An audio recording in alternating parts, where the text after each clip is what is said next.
Movie start होती है और हमें एक झील दिखाई जाती है जिसका पानी बहुत ही गंदा होता है। हमें एक फैमिली दिखाई जाती है जो कि बहुत खुश होती है और वो अपनी हॉलीडे वैकेशन एंजॉय करने के लिए एक क्रोकोडाइल जू पर जा रहे होते हैं। जाने से पहले सभी अपनी मॉम को हग करते हैं और अपनी कार में बैठ जाते हैं। उनकी मॉम उन्हें कहती है कि वो एक दूसरे का ख्याल रखें। उनकी मॉम उन्हें बाय करती है, फिर वो अपने घर से निकल जाते हैं। उन लोग उस जू की तरफ जाने लगते हैं और अपने घर से बहुत दूर आ जाते हैं। ली पूछती है कि हमें वहां पहुंचने में कितना टाइम लगेगा। ग्रेस कहती है कि बस थोड़ी देर में पहुंच जाएंगे। ग्रेस एडम से पूछती है कि वो इतने सारे क्रोकोडाइल्स का क्या करते होंगे। एडम उसे बताता है कि वो उन क्रोकोडाइल्स को अपने पास पाल कर बड़ा करते हैं, फिर उन्हें मार्केट में बेच देते हैं। हमें उस जू को दिखाया जाता है जहाँ पर एक क्रोकोडाइल को फीड किया जा रहा होता है। वो उसे मीट का टुकड़ा खिला रहे होते हैं और ली, ग्रेस और एडम भी देख रहे होते हैं कि वो उन क्रोकोडाइल्स को कैसे फीड करते हैं। वहाँ पर कुछ बच्चे और बड़े लोग होते हैं जो कि क्रोकोडाइल्स के बच्चों के साथ फोटोज ले रहे होते हैं। ली भी एडम और ग्रेस की फोटोज ले रही होती है और हमें बहुत सारे क्रोकोडाइल्स दिखाए जाते हैं। रात हो जाती है और वो सभी एक बार में बैठे होते हैं। एडम और ग्रेस हस्बैंड वाइफ होते हैं और ली ग्रेस की छोटी बहन होती है। ग्रेस पूछती है कि हम कल क्या करने वाले हैं और ली कहती है कि हम कल क्रोकोडाइल्स ढूंढने जाएंगे। एडम एक बुक खोलता है और उन्हें बताता है कि जू से थोड़ी दूर पर ब्लैक वाटर है जहाँ पर हमें क्रोकोडाइल्स मिल जाएंगे। ग्रेस कहती है कि उन क्रोकोडाइल्स को देखने के लिए बहुत लोग जाते हैं और हमें भी वहाँ जाना चाहिए। वहाँ बहुत ब्यूटीफुल फिशेस भी होंगी और उन लोग उस ब्लैक वाटर में जाने का प्लान बना लेते हैं। रात में वो एक होटल में रुके होते हैं और ग्रेस को पता चलता है कि वो प्रेग्नेंट है और वो खुश हो जाती है। फिर एडम के पास जाकर सो जाती है। अगले दिन उन लोग वहां जाने के लिए निकल जाते हैं और ब्लैक वाटर की जंगल की तरफ जाने लगते हैं। वो उस जंगल में और भी अंदर जाने लगते हैं और आखिरकार वो उस जगह पर पहुंच जाते हैं। वो तीनों अंदर जाने लगते हैं और एडम पूछता है कि क्या यहाँ कोई है, और वहाँ पर एक आदमी होता है जिसका नाम जिम होता है। वो उन्हें अंदर आने बोलता है। एडम उससे कहता है कि हमें ब्लैक वाटर में घूमने के लिए बोट चाहिए। जिम उनसे कहता है कि तुमने वो बोट मिस कर दी, वो थोड़ी देर पहले ही चली गई। एडम उससे पूछता है कि क्या कोई दूसरी बोट है और जिम कहता है कि मैं आपको वहाँ ले चलता हूँ। वो सभी खुश हो जाते हैं और उसे हाँ बोल देते हैं। फिर जिम अपने बोट को फिट करने चला जाता है। ग्रेस ली को बताती है कि वो प्रेग्नेंट है और उसे ये बात कल ही पता चली और ली ये बात सुनकर बहुत खुश हो जाती है। जिम एडम को बताता है कि यहाँ पूरे साल फिशिंग होती है और एडम कहता है कि मुझे फिशिंग का बहुत शौक है। जिम एडम से कहता है कि यहाँ बहुत ब्यूटीफुल फिशेस हैं और एडम को फिशिंग रॉड्स देता है। वो एडम को कहता है कि तुम इसे लेकर जाओ और मैं भी वहाँ पर पहुँच रहा हूँ। जिम अपने पास एक गन रख लेता है और ली उसे गन रखते हुए देख लेती है। उन लोग उस बोट के पास पहुँच जाते हैं और उस बोट पर बैठने लगते हैं। जिम मोटर ऑन करता है, फिर वो उस झील की तरफ जाने लगते हैं। एडम उनकी फोटोज ले रहा होता है और सभी बहुत खुश होते हैं। वो उस ब्लैक वाटर में और भी अंदर जाने लगते हैं और बहुत दूर पहुंच जाते हैं। जिम अपनी बोट को रोकता है और फिर वो फिशिंग करने लगते हैं। जिम उन्हें बताता है कि पानी ज़्यादा होने से यहाँ का सीन बहुत अच्छा लगता है और ली पूछती है कि तुम अपने साथ गन क्यों लाए हो। जिम उन्हें बताता है कि पहले इस पानी में बहुत क्रोकोडाइल्स हुआ करते थे, इसलिए मैं हमारी सेफ्टी के लिए गन ले आया हूँ। वो फिशिंग कर ही रहे होते हैं कि कोई उनकी बोट से टकरा जाता है। ग्रेस पूछती है कि वो क्या था। सभी डर जाते हैं और जिम चेक करने लगता है कि बोट के नीचे क्या था। जिम पानी में फिशिंग नेट डालता है और वहां से एक बड़ा सा कैन निकालता है जिसे देखकर सब हंसने लगते हैं। जिम पूछता है कि क्या हम और आगे जाएंगे और एडम उसे हाँ बोलता है। हमें उस ब्लैक वाटर को दिखाया जाता है जो कि बहुत ब्यूटीफुल लग रहा होता है। वो सभी उस झील के और भी अंदर जाने लगते हैं और उस झील के बहुत अंदर पहुंच जाते हैं। उन लोग फिर से फिशिंग करने लगते हैं और एडम के रॉड में एक मछली फंस जाती है जिसे वो ऊपर खींचने लगता है। ली फोटोज ले रही होती है और पूछती है कि वो क्या चीज़ है। तभी उनके बोट को कोई टक्कर मारता है और उनकी बोट पलट जाती है जिससे वो सभी पानी में गिर जाते हैं। एडम बताता है कि वो एक क्रोकोडाइल था और ग्रेस को जल्दी पेड़ पर चढ़ने बोलता है। ली बोट के अंदर होती है और उसमें फंस चुकी होती है। एडम ली को ढूंढने लगता है और उसे आवाज़ लगाता है। ग्रेस देखती है कि जिम की डेड बॉडी पानी में तैर रही होती है और वो क्रोकोडाइल उसे ले जा लेता है। ग्रेस एडम को जल्दी पेड़ पर आने बोलती है और उसे वो बताती है कि पानी में क्रोकोडाइल है। एडम पेड़ की तरफ जाने लगता है और वो पेड़ पर पहुंच जाता है। ली उस बोट से निकलने की कोशिश करने लगती है और इस बार वो पानी के अंदर जाती है और उस बोट से बाहर निकल जाती है। ग्रेस ली को कहती है कि जल्दी से पानी से बाहर निकलो। ली बोट पर चढ़ने की कोशिश करती है और एक क्रोकोडाइल उसकी तरफ आ रहा होता है, और ली उस बोट पर चढ़ जाती है। तभी वो क्रोकोडाइल उस बोट को हिलाने लगता है और ली उस बोट पर लेट जाती है। एडम पेड़ से नीचे उतरता है और पानी में अपना हाथ मारने लगता है कि वो क्रोकोडाइल ली को छोड़कर उसकी तरफ आ जाए। तभी वो बोट हिलना बंद हो जाता है और पानी भी शांत हो जाता है। एडम ग्रेस को कहता है कि तुम जल्दी से पेड़ पर चढ़ जाओ, और वो दोनों ऊपर बैठ जाते हैं। ग्रेस एडम को बताती है कि मैंने जिम की डेड बॉडी पानी में तैरते हुए देखी थी, पर शायद वो क्रोकोडाइल उसे ले गया। ग्रेस कहती है कि हमें ली को कैसे भी बचाना होगा। एडम ली को बचाने के लिए नीचे जाने लगता है, पर ग्रेस उसे रोकती है और कहती है कि क्या पता वो क्रोकोडाइल अभी भी आसपास हो। एडम कहता है कि हम कब तक इस पेड़ पर फंसे रहेंगे। ग्रेस उसे कहती है कि कोई तो होगा जो हमारी हेल्प के लिए आएगा, और एडम ग्रेस से कहता है कि हमें किसी ने आते हुए भी नहीं देखा और ना ही उनको पता है कि हम कहाँ पर हैं। ग्रेस देखती है कि बोट के साइड पर एक रस्सी तैर रही है, और वो एडम से कहती है कि उस रस्सी के जरिए हम उस बोट को अपनी तरफ खींच सकते हैं, और एडम को यह आइडिया अच्छा लगता है। ग्रेस ली को कहती है कि बोट के सामने जो रस्सी है वो उसे उनकी तरफ फेंके। ली थोड़ा नीचे आती है और उस रस्सी को पकड़ने लगती है। उसे वो रस्सी मिल जाती है और एडम उसे पकड़ने के लिए नीचे आने लगता है। ली कहती है कि इस रस्सी को तुम ठीक से पकड़ना। ली उनके तरफ वो रस्सी फेंकती है, पर वो ज़्यादा दूर नहीं जाती है। ली फिर से उस रस्सी को अपनी तरफ खींचने लगती है और अपनी पूरी ताकत से एडम की तरफ फेंकती है। एडम कहता है कि रुको, मैं इस रस्सी को पकड़ता हूँ। ग्रेस एडम को एक टहनी तोड़कर देती है। फिर एडम उस टहनी से उस रस्सी को अपनी तरफ खींचने लगता है। वो रस्सी टहनी में फंस जाती है और एडम उसे पकड़ लेता है। एडम और ग्रेस उस रस्सी को खींचने लगते हैं, पर वो बोट बहुत भारी होती है। एडम उस रस्सी को पेड़ पर बांध देता है और ली को कहता है कि तुम इस रस्सी को पकड़कर धीरे धीरे हमारे पास आ जाओ। ली बहुत डरी हुई होती है और एडम चेक करता है कि पानी में कोई क्रोकोडाइल तो नहीं है। एडम ग्रेस को पेड़ पर चढ़ने बोलता है और खुद भी ऊपर चढ़ने लगता है। ली पानी में उतर जाती है और एडम ली को चिल्लाने लगता है। ली धीरे धीरे पानी में आगे बढ़ने लगती है और उसे लगता है कि उसके आसपास कोई क्रोकोडाइल है। वो पानी में बहुत तेजी से स्विम करने लगती है और एडम और ग्रेस के पास पहुंच जाती है। ग्रेस ली को अपने पास बैठा लेती है और एडम भी ऊपर आकर बैठ जाता है। ली दिखाती है कि उसके पैर पर चोट लगी है और वो कहती है कि जिम कहीं दिखाई नहीं दे रहा। एडम उसे बताता है कि उसे वो क्रोकोडाइल ले गया। ली कहती है कि ऐसा कैसे हुआ, हम दोनों उस बोट के नीचे थे। एडम उन्हें कहता है कि हमें यहाँ से बाहर कैसे भी निकलना होगा, हमें कुछ तो करना पड़ेगा। ग्रेस उसे कहती है कि कोई ना कोई तो यहाँ फिशिंग करने जरूर आएगा। एडम कहता है कि हमें यहाँ आते हुए किसी ने देखा भी नहीं है और ना ही उनको पता है कि हम यहाँ फंसे हुए हैं। वो कहता है कि यहाँ इतने सारे पेड़ हैं कि हम किसी को दिखेंगे भी नहीं। ली उससे पूछती है कि तुम्हारा आइडिया क्या है, और एडम उन्हें कहता है कि वो बोट जो पानी में है। ग्रेस कहती है कि उस बोट के पास जाने में खतरा हो सकता है, पर एडम कहता है कि नहीं, ये एक अच्छा आइडिया है। ग्रेस कहती है कि अगर हम पानी में जाएंगे तो क्रोकोडाइल हमें खा जाएंगे। एडम कहता है कि क्या तुम्हारे पास कोई और रास्ता बचा है। तभी ली जोर जोर से हेल्प के लिए चिल्लाने लगती है और उसे देखकर ग्रेस भी साथ में चिल्लाने लगती है, पर उनकी आवाज़ कोई नहीं सुन रहा था। उन्हें कई घंटे हो जाते हैं, फिर भी वो वहीं पर फंसे होते हैं। एडम को मच्छर काटने लगता है और वो कहता है कि मैं तो मलेरिया से ही मर जाऊंगा। ग्रेस उसे कहती है कि शायद मेरे पास मॉस्किटो रेपेलेंट है, और वो उसे एडम को दे देती है। एडम उसे अपने हाथ में स्प्रे करता है। तभी ली अपने जेब से नोकिया 3310 निकालती है, पर शायद वो पानी में गीला हो जाने के कारण खराब हो गया था। एडम उन्हें कहता है कि शायद मेरे जेब में भी कुछ है, और वो एक नाइफ निकालता है। वो उन्हें एक कार्ड दिखाता है और कहता है कि इसकी वजह से मुझे एक कॉफ़ी फ्री में मिली थी।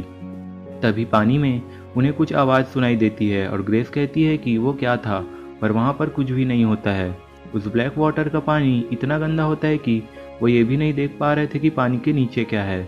ली कहती है कि मुझे यहाँ से जाना है। ग्रेस उन पेड़ों की तरफ देखती है और कहती है कि शायद हम इन पेड़ों की हेल्प से यहाँ से निकल सकते हैं।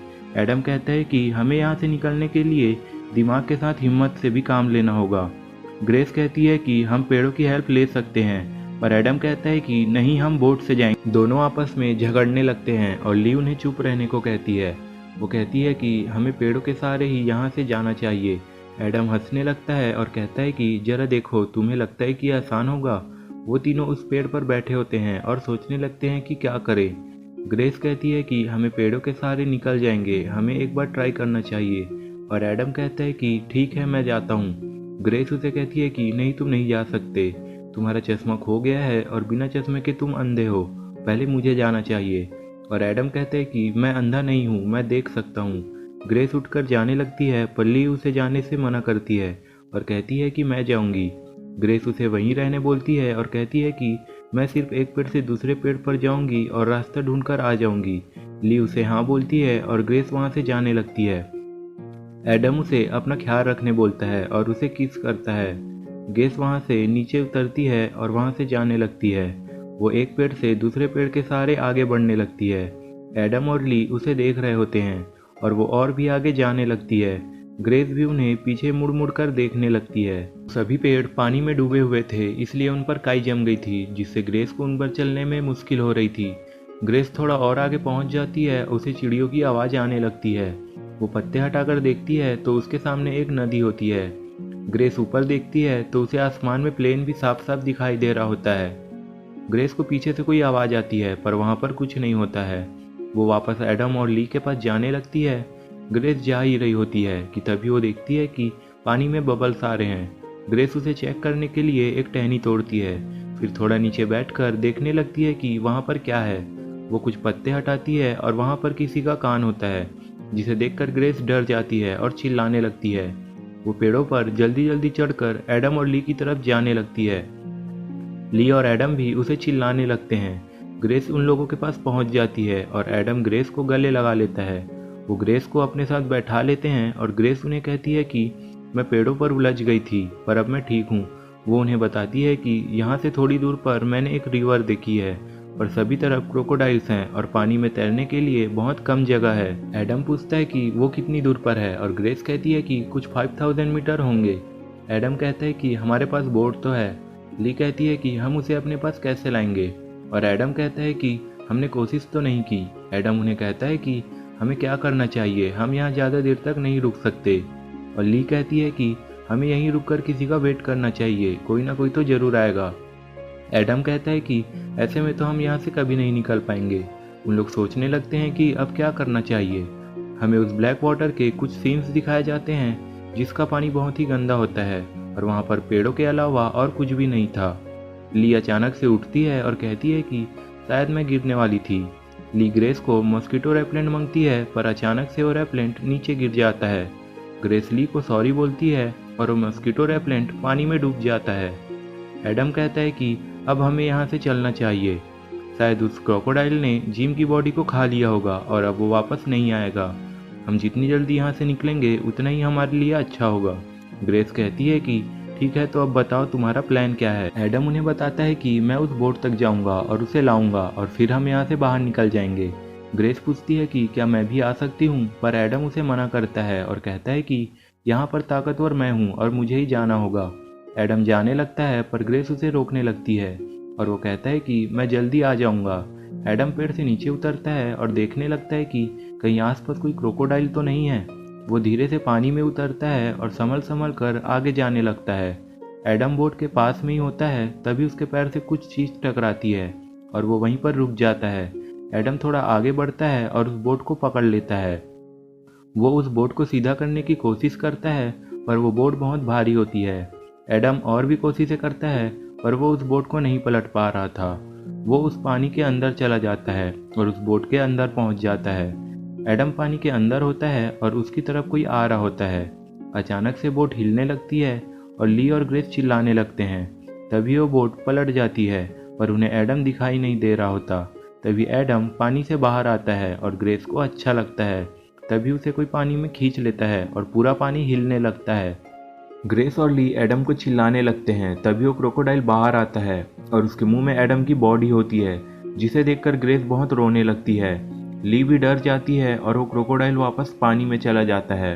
वो झील बहुत बड़ी होती है और क्योंकि वहाँ का पानी बहुत गंदा होता है इसलिए उसमें क्रोकोडाइल भी थे।